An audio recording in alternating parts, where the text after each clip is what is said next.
పాటు నేను సోరకాయ కూడా కట్ చేసి పెట్టుకున్నాను. నాకు పప్పు దీనికన్నా కొంచెం ఇలాంటి ఫ్రై నచ్చుతాయండి.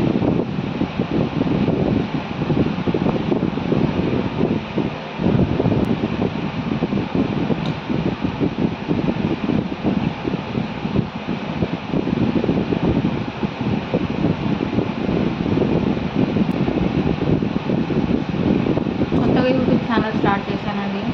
నా ఛానల్ని సబ్స్క్రైబ్ చేసుకోండి. అన్ని ఏజ్ వాళ్ళు చూస్తున్నారు నా వీడియోస్.